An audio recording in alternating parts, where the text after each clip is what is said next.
기도합시다.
찬양 드릴 수 있도록 다시 한번 주께 가까이 주께 가까이 나를 이끄소서 간절히 주님만을 원합니다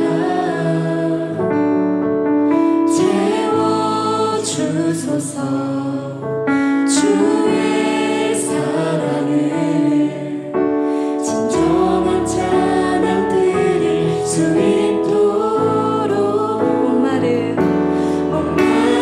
나의 영혼 주를 부르니 나의 맘 만져 주소서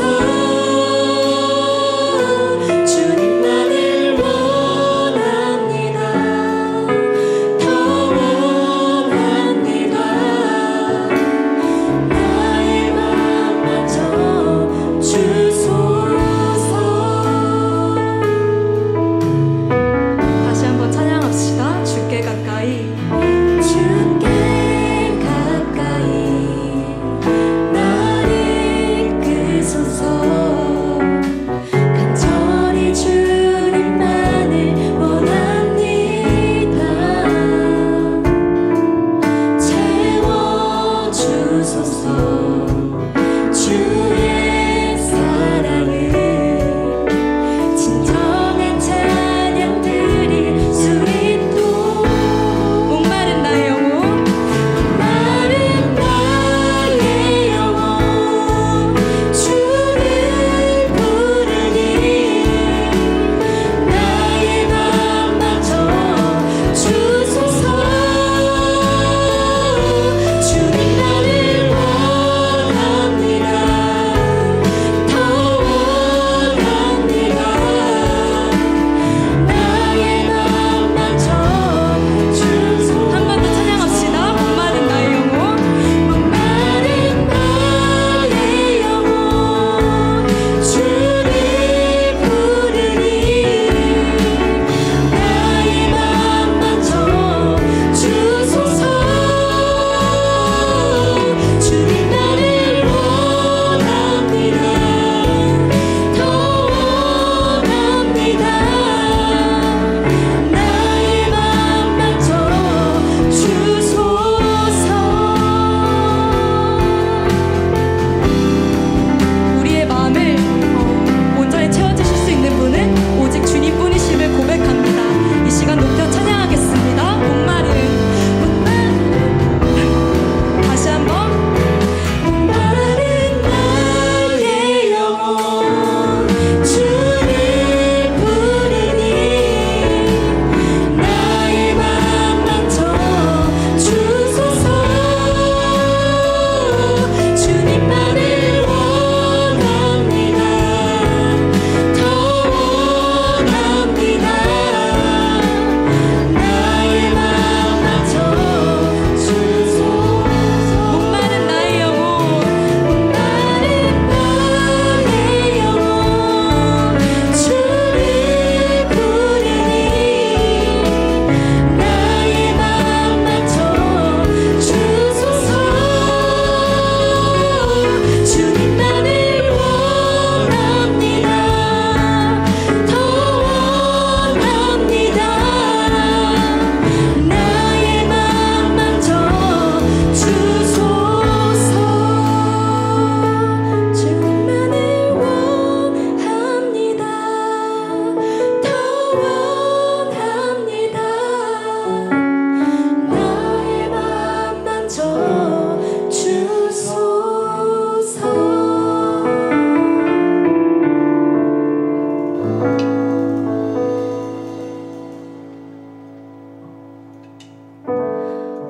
다음 찬양을 부르기 전에요 말씀 한 구절 읽어드리겠습니다 보아라 내가 문 밖에 서서 문을 두드리고 있다 누구든지 내 음성을 듣고 문을 열면 나는 그에게로 들어가서 그와 함께 먹고 그는 나와 함께 먹을 것이다 요한계시록 3장 20절 말씀 아멘 예수님은 강제로 문을 여시는 분이 아니라고 하십니다. 우리의 마음을 계속 두드리고 계시는 젠틀하신 분이시라고 하더라고요. 그렇습니다. 예수님은 젠틀하신 분이십니다. 세상 그 어느 누구보다요. 다음 찬양은 이것이 영원한 삶이란 찬양이에요. 이 가사 중에 영원한 사귐에 날 초대하시네 라는 가사가 있습니다. 우리를요 한계가 있는 사귐이 아니라요 영원한 사귐에 초대한다고 말씀하십니다. 이 시간 우리 마음을 더욱 주님께 엽시다. 그리고 다른 그 어떤 소리가 아니라 오직 예수님만을 마음속에 받고 영원한 삶을, 사귐을 누리는 우리가 되길 소망합니다. 함께 찬양합시다.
그리하면 줄 것이요 찾으라 또 두드리라 그리하면 더할 것이다.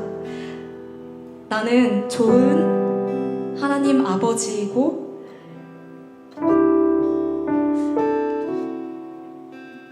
필요한 것을 모두 알고 있다. 나에게 구하라. 듣고 싶구나. 내가 더하여 주겠다. 더하여 주겠다. 내가 책임져 주겠다라고 말씀하십니다. 이 시간 우리 믿음으로 하나님 앞에 나아가길 소망합니다. 하나님이 잘 느껴지지 않는다면 하나님께 구합시다. 하나님은 도우시는 분이시기 때문입니다. 여러분, 이 시간 마음을 엽시다. 그리고 하나님 아버지께 진실되게 나아갈 수 있도록, 이 예배를 통해서 하나님을 깊이 만날 수 있도록, 우리가 변화될 수 있도록 이 시간 더욱더 찾아와 주시길 함께 간절한 마음을 담아 믿음으로 구합시다. 기도합시다. 하나님 아버지, 하나님 아버지, 이 찬양의 주인 되시는 하나님 아버지, 주님 이 시간 더욱더 찾아와 주시옵소서. 하나님 아버지, 주님을 만나기 원합니다. 주님 더욱더 만나기 원합니다.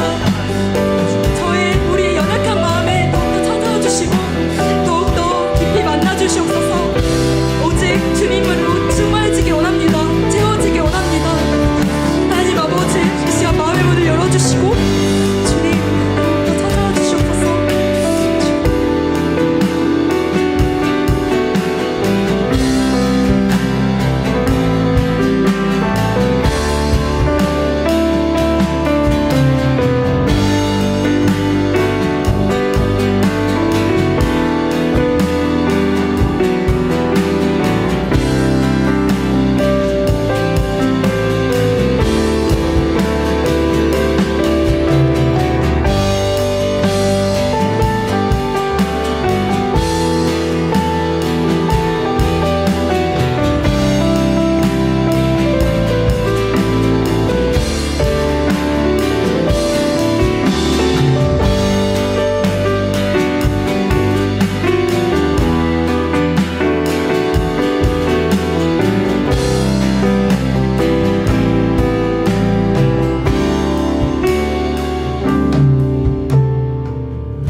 네, 기도하겠습니다.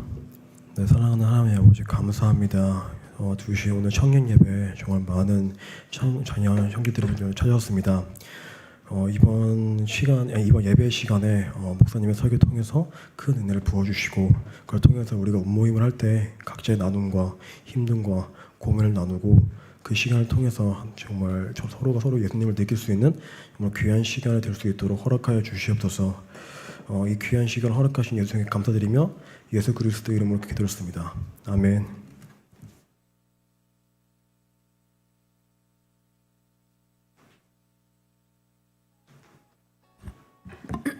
네, 하나대학 청년부 예배에 오신 여러분들을 진심으로 환영합니다. 저희 같이 모바일 주보 보시면서 광고 함께 듣겠습니다. 네, 저희 이 페이지에 저희 간식 저번 주에 나눠드렸는데요. 혹시 받지 못한 청년들 있으면 은장이나 임원들에게 연락 주시면 바로 전달해드리도록 하겠습니다. 네, 청년 여름 수련회가 8월 18일부터 20일입니다. 가평 승동기도원에서 있는데요. 다 같이 함께 해주셨으면 좋겠습니다. 후반기 리더 캠프 속초로 6월 30일부터 7월 1일 있는데 리더와 임원분들은 참고해 주시고요. 저희 지금 가운데 참빛 찬양팀 반주자를 모집하고 있어요. 그래서 관심 있는 분들은 꼭 남궁우 리더에게 연락 주시고, 또 방송실 봉사자를 모집합니다. 네, 잘 모르셔도 잘 가르쳐 드리니까요. 네, 함께 관심 있는 분들은 연락 주시면 감사하겠습니다. 오늘 청소는 상은음, 다음 주는 수정음입니다. 주일 설거지 다음 주에 청년 2팀이 하게 되어 있어요. 수정음, 현기음, 상은음인데요. 기억해 주시고 다 같이 참여해 주시면 감사하겠습니다. 네. 그리고 또 추가로 또 광고할 게 있는데요. 그 모자이크를 위해 지금 현재 모자이크가 거의 없잖아요. 근데 함께 기도할 동역자를 찾고 계신데요. 그래서 토요일 오후 1시에 모자이크실에서 기도회 하니까요. 혹시 문의 주시면 황용식 집사님께 연락 주시면 됩니다. 네, 저희 지금 짧게 함께 기도할 것은요. 지금 현재 그 대학생들이 기말 시험을 보고 있어요. 그래서 기말 시험을 잘 준비하고 또 잘 볼 수 있도록 함께 기도했으면 좋겠고, 또 청년들의 가족 건강, 또 가족 구원을 위해서 함께 기도해 주시고, 또 군에 있는 군지체들을 위해 지금 함께 짧게 기도하시겠습니다. 기도하겠습니다.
예수님의 이름으로 기도드렸습니다. 저희 이윤정 자매님 나오셔서 성경 봉독해 주시겠습니다. 오늘 보실 말씀은 요한복음 1장 30절에서 34절 말씀입니다.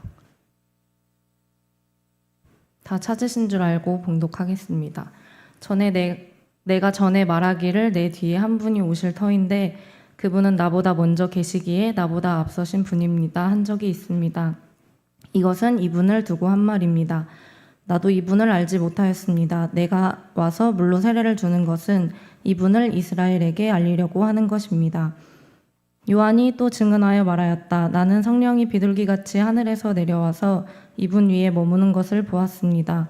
나도 이분을 몰랐습니다. 그러나 나를 보내어 물로 세례를 주게 하신 분이 나에게 말씀하시기를 성령이 어떤 사람 위에 내려와서 머무는 것을 보거든 그가 바로 성령으로 세례를 주시는 분임을 알아라 하셨습니다. 그런데 나는 그것을 보았습니다. 그래서 나는 이분이 하나님의 아들이라고 증언하였습니다.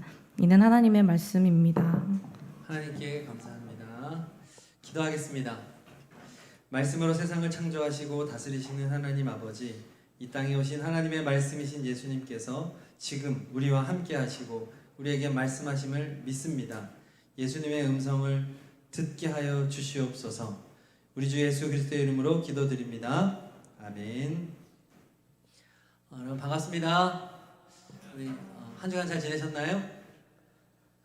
속으로 대답하고 계시죠? 네. 우리 서로 좀 인사 좀 할까요? 우리 옆에 누구 왔는지. 우리 옆에 뒤에 계신 분들, 앞에 있는 분들 서로 인사하겠습니다. 반갑습니다. 반갑습니다. 누가 왔는지 한번 이렇게 좀 보시면서 혹시 자기 오면서 안 온 사람 누구 있는지 한번 보시면서. 네. 아마 이제 시험도 이제 기말 시험이 한창 진행 중에 있고 날도 덥고 하다 보니까 이렇게 안 보이는 청년들이 좀 있는 것 같습니다. 우리 서로들 잘 챙겨주시고 이렇게 혹시 무슨 일이 있는지는 있는 건 아닌지 또 이렇게 서로 걱정도 해주시고 하시면 좋겠습니다. 말씀을 나눌게요. 여러분 인생은 선택이죠. 선택 굉장히 중요합니다. 그런데 여러분 어떻게 선택하십니까? 뽑기 하십니까? 보통은 가치를 보고 선택을 했을 것입니다.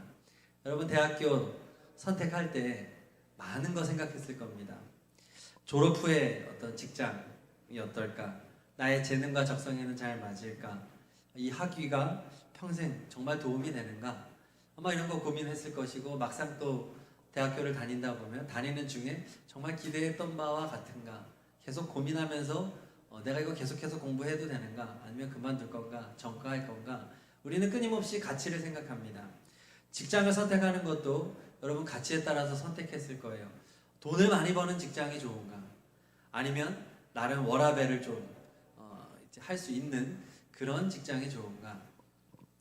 이제 본인이 무엇에 가치를 두고 있느냐에 따라 선택은 완전히 달라질 거죠. 이성 친구, 교제할 이성 친구를 선택할 때도 내가 어디에 가치를 두고 있느냐에 따라서 선택이 완전히 달라질 거예요. 외모를 많이 보면 외모에 가치를 많이 두는 사람은 다른 것을 적게 보고 선택을 하겠죠. 아니면 능력에 둘 것인가? 난 똑똑한 사람이 좋아. 아니면 부모. 나는 부모님이 그래도 좀 친절하신 부모였으면 좋겠어. 예수님을 잘 믿는 가정이었으면 좋겠어. 우리가 무엇에 가치를 두느냐에 따라서 선택이 달라져요. 인생의 모든 소소한 선택에 이르기까지 우리는 다 가치에 따라서 투자를 합니다. 그런데 문제는 그 결과를 오롯이 투자한 사람이 책임져야 한다는 거죠. 그 가치 투자라고 하는 말은 그 주식 용어입니다. 기업의 가치에 믿음을 두고 투자하는 것, 이것을 가치 투자라고 하는데, 이 가치라는 말이 아주 모호한 거예요. 기업의 가치가 뭐냐? 그렇죠? 여러분, 기업의 가치가 다양합니다. 어떤 사람은 이 기업의 순자산, 이것이 가치다. 그러면 순자산 가치에 따라서 투자를 하겠죠. 어떤 사람은 이 기업의 성장 가치를 볼 수 있습니다. 앞으로 비전이 있는가? 계속해서 성장할 수 있는가? 성장 가치에 비중을 두는 사람은 그렇게 투자를 하겠죠. 어찌됐든 간에 가치를 보는 거는 내가 보아야 되고, 선택도 내 몫이고, 모든 결과도 내가 다 책임져야 합니다. 내가 선택한 거기 때문에. 중요한 게 뭘까요? 가치를 보는 눈이겠죠. 그래서 일반적으로 가치 투자를 할 때는요, 기본적인 원칙이 있는데 바로 분산 투자라고 하죠. 분산 투자. 모든 달걀을 한 바구니에 담지 말라. 이것이 분산 투자의 아주 대표적인 그 말이라고 해요. 아무리 확신이 있더라도 미래는 모른다는 거죠. 그러니까 분산 투자를 해라. 하나가 혹시 잘 안 되더라도 다른 기회를 가져갈 수 있도록 이제 분산 투자를 해라. 이제 이것이 투자의 기본이라고 말을 해요. 이제 동의되시죠? 그래서 대학교에 올라가자마자 한 여자에 꽂혀가지고 그냥 이 여자만 주량창 막 사귀다가 대학 다 보내고 나중에 헤어져 버리면 대학 시절에 만날 수 있는 폭넓은 관계는 포기되는 거잖아요. 그렇다고 뭐 양다리 뭐 이런 걸 하라는 건 아니고, 우리가 분산 투자라고 하는 게 좀 중요한 개념이었다고 하는 건데, 저는 오늘 성경 말씀을 통해서 한 인물을 좀 생각해 보려고 해요. 이 사람도 투자한 사람인데, 세례 요한이라고 하는 사람이죠. 또 세례 요한입니다. 요한복음에서 1장에서 아주 지겹게 나오고 있는데 얼마나 중요한 인물이면 이렇게 반복할까요?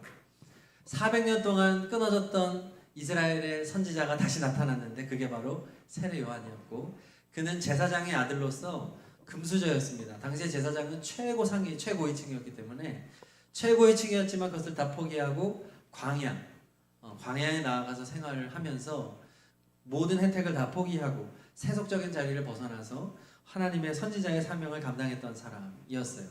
그에게는 많은 사람들의 마음을 흔들어 놓는 하늘의 능력이 있었습니다. 그래서 그는 백성들에게 뭐라고 말했냐? 크게 두 가지를 얘기했습니다. 첫째는 회개해라. 둘째는 세례를 받아라.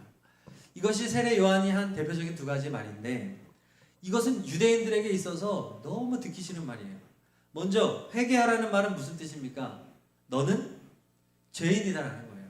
유대인들은 기본적으로 어떤 사상을 가지고 있습니까? 선민 사상을 가지고 있죠. 자신들은 선택받은 백성, 선택받은 나라의 민족이기 때문에 구원은 당연한 거예요. 선민 사상을 가지고 있었던 이스라엘 백성들에게 너는 회개해야 돼, 너는 죄인이야 라고 외쳤던 거죠. 그 다음에 세례를 받으라고 했는데, 세례는 지난번에 제가 말씀드렸다시피 유대인들에게는 해당되지 않는 거였어요. 다른 이방인들이 유대교로 개종할 때 받는 것이 세례였습니다. 자신이 그동안 믿어왔던 것을 다 벗어버리고 이제 나는 새롭게 출발하겠습니다. 이제 유일신 신앙, 유대교 신앙으로 제가 구약 성경을 믿고 살겠습니다. 그때 받는 게 세례였어요. 그런데 유대인들에게 세례를 받으라는 거예요. 그러면 이거는 유대교의 틀을 깨뜨리는 거거든요. 전통을 깨뜨리는 거예요. 그런데 회개해라, 세례를 받으라고 할 때 백성들의 반응이 나빠야 정상이잖아요. 뭐 저런 게 다 있어? 저런 정신 나간 사람이 어디 있어? 라고 해야 되는데 백성들은 아니었어요. 저 사람은 맞는 사람이야. 저 사람은 하나님이 보낸 선지자야. 혹시 저 사람은 그리스도가 아닐까 할 정도로 그는 사람들의 마음에 감화를 일으키는 사람이었어요. 당시에 훌륭한 율법 학자들이 많이 있었습니다. 학문에 정통한 사람, 성경 전문가, 바리새인들, 랍비들이 많이 있었어요. 하지만 그 누구도 백성들의 이러한 지지를 받지는 못했죠. 단 한 사람, 세례 요한만이 이러한 지지를 받았어요. 모든 백성들이 다 세례 요한을 따랐고, 회개하라 그러면 회개했고요, 세례 받아라 그러면 세례 받았던 거예요. 놀라운 일이죠. 자, 이 정도가 되면 세례 요한은 여러분 투자자가 아니에요. 그렇지 않나요? 기업가죠. 세례 요한의 이 정도 포지션이면 그는 투자할 사람이 아니라 그는 사업을 해야 되는 사람이에요. 예를 들어서 당대 최고의 그런 파들 있죠. 바리새파, 사두개파, 이런 굵직굵직한 파벌들이 있단 말이에요. 그때 세례 요한이 하나의 파를 만들 수 있는 상황이에요. 백성들이 다 자기를 따르잖아요. 아마 제일 강력한 파가 됐을 거예요. 세례 요한파를 한다든지 세례파 할 수 있는데, 아니면 교회를 세우자. 이제 성전 시대 아니다. 이제 교회를 세워가지고 교회를 시작합시다. 그러면 아마 당시에 큰 예루살렘 성전보다도 더 의리의리한 교회를 지었을 수도 있어요. 우리나라에 있는 큰 교회들처럼요. 자, 그는 투자자 할 필요가 없어요. 그는 사업하면 돼요. 그런데 그는 사업하지 않아요. 오늘 말씀이 그걸 말해줘요. 그는 투자자로 바꿉니다. 가치 투자를 하는 거예요. 그리고 놀랍게도 그는 분산 투자를 하지 않고 집중 투자를 합니다. 분산 투자의 반대가 집중 투자인데, 집중 투자를 해요. 게다가 100% 집중 투자를 합니다. 올인을 하는 거예요. 도박하듯이 다 걸읍니다. 누구에게 다 걸까요? 누구에게 다 겁니까? 예수 그리스도에게 다 겁니다. 지금 예수님은 아직 공생애를 시작하지 않았어요. 자신의 능력을 보여주지 않았어요. 아무도 예수님을 모릅니다. 그런데 세례 요한은 지금 자신에게 쏠린 모든 지지와 시선을 저 알려져 있지도 않은 저 갈릴리 저 시골에 있는 그 깡촌에 있는 나사렛이라고 하는 동네 출신의 한 젊은 청년에게 올인하고 있는 거예요. 놀라운 장면이죠. 1장 30절 우리 다시 한번 다 같이 읽어볼까요? 앞에 있습니다. 시작. 내가 전에 말하기를 내 뒤에 한 분이 오실 터인데 그분은 나보다 먼저 계시기에 나보다 앞서신 분입니다. 한 적이 있습니다. 그것은 이분을 두고 한 말입니다. 자, 이 말은요, 지금 예수님에게 지금 내가 올인하겠다는 거예요. 내가 이분에게 집중 투자하겠다는 거예요. 난 다 걸겠다는 거예요. 지금 어떤 상황이냐면 계주 선수가 바통을 들고 뛰잖아요. 그렇죠? 바통을 들고 뛰다가 다음 주자에게 바통을 넘겨줍니다. 자, 그러면 어떻게 되나요? 그동안 달려왔던 이 사람은 끝인 거예요. 경주가. 지금 세례 요한은 자신의 경주를 끝내고 있는 거예요. 세례 요한은요, 지금 사역한 지, 빛을 보기 시작한 지 1년이 채 되지 않는 시점인 거예요. 그가 이제 이스라엘 역사 속에서 굉장한 선지자로 두각을 나타낸 지 얼마 안 된 젊은 선지자였단 말이에요. 앞이 창창한 사람이에요. 적어도 20년, 30년 이상 현역으로 뛰면서 엄청난 위대한 선지자로 역할을 감당할 수 있는 그런 상황이에요. 근데 지금 이 바통을 예수님에게 넘겨주고 자기는 경기를 끝내고 있는 상황이 바로 1장 30절인 거예요. 자, 그런데 오늘 놀랍게도요, 세례 요한은 오늘 말씀을 통해서 자기는 예수님을 잘 몰랐다라는 말을 2번이나 씁니다.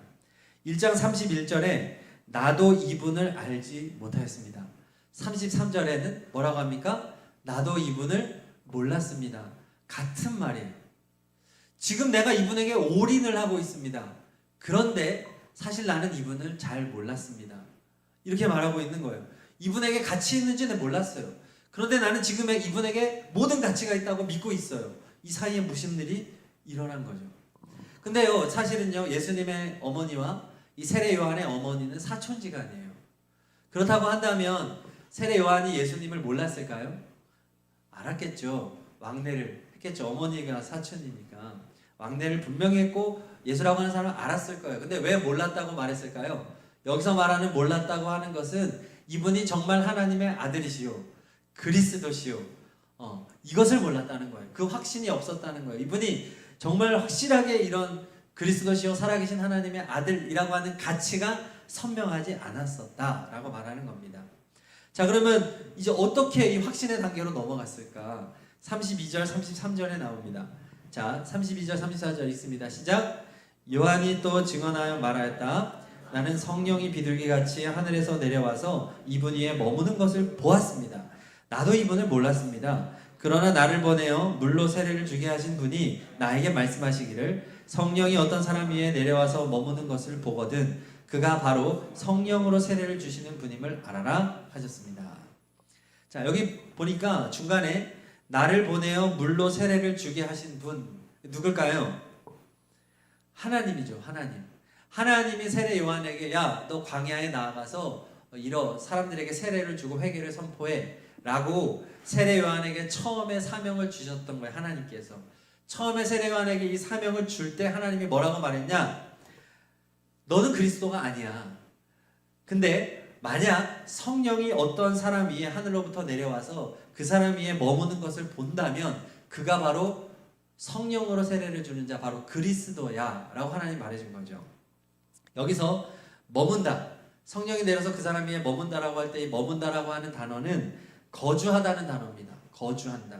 그러니까 잠깐 왔다 가는 게 아니라 아예 계속해서 머물고 있는 상태를 말하는 그 단어가 바로 이 머문다라고 하는 거예요. 그러니까 성령께서 하늘로부터 예수 그리스도에게 임하셔서 이제 완전히 그분 안에 영원토록 거하고 계신다고 말하는 거예요. 자, 선지자는 어떤 사람이죠? 성령 받은 사람이죠. 구약시대에는 성령이 모두에게 임하지 않았잖아요. 선택된 사람에게 성령이 임했는데 선지자는 계속해서 성령이 머무는 사람은 아니에요. 하나님이 원하실 때 성령 받아서 그때 예언하는 겁니다. 그때 하나님의 말씀을 전하고 성령이 떠나시면 또 일상을 살아가는 거예요. 그러다가 하나님이 다시 성령이 임하시면 그때 또 예언하는 거예요. 머무는 사람은 아무도 없어요. 유일하게 성령께서 내려와서 머무는 사람을 세례 요한의 두 눈으로 지금 보았다는 거예요. 그 사람이 바로 예수님이었던 거죠. 그러면서 이분은 그리스도구나. 나와는 차원이 다른 분이다. 이분이야말로 하나님이 보내신 분이다. 하나님의 아들이시다. 이분은 구원자다. 라고 하는 것을 확실하게 믿었던 거예요. 자, 그런데 원래 성령님은 여러분 눈에 보이나요? 안 보이시죠? 근데 성경에 보면 성령님이 자신을 보여주실 때가 있습니다. 예를 들어서 사도행전 2장 3절에 보면은 이때가 오순절 날에 이제 모여서 120명의 제자들과 사람들이 모여서 예수님을 믿었던 사람들이 모여서 간절히 기도할 때 성령이 임하시는데 우리 2장 3절 읽어보겠습니다. 시작. 마치 불의 같이 갈라지는 것들이 그들에게 보였다는 거예요. 보였다. 이거는 성령이 보게 하신 거죠. 일부러 자신을 보여준 거예요. 성령께서 자신을 어떠한 형상으로 불의 혀가 막 갈라지는 것처럼 보여주셨는데 바로 오늘 성령께서 자신을 세례 요한에게 보여주신 것입니다. 그러니까 성령께서 예수님에게 임하고 있죠. 지금 예수님께서 내려서 거주하시지만 이것을 세례 요한에게 보여주셨다고 하는 것은 지금 이 시간 세례 요한에게도 성령이 임했다고 하는 거예요. 이해가 가시나요? 보고 있으니까 성령께서 지금 세례 요한에게도 자신을 보게 함으로써 비둘기같이 내리는 성령을 보게 함으로써 세례 요한의 마음에 무엇을 준 건가요? 확신을 준 거죠. 확신. 이 확신이 얼마나 선명했는지 세례 요한이 저 알려지지 않은 예수라고 하는 사람에게 모든 100%를 다 베팅하고 있는 거예요. 올인하고 있는 겁니다. 집중 투자하게 되었다고 하는 거예요. 자, 그렇습니다. 여러분,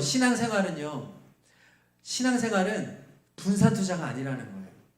신앙생활은 가치 투자인데 신앙생활은 본만큼만 투자할 수 있습니다.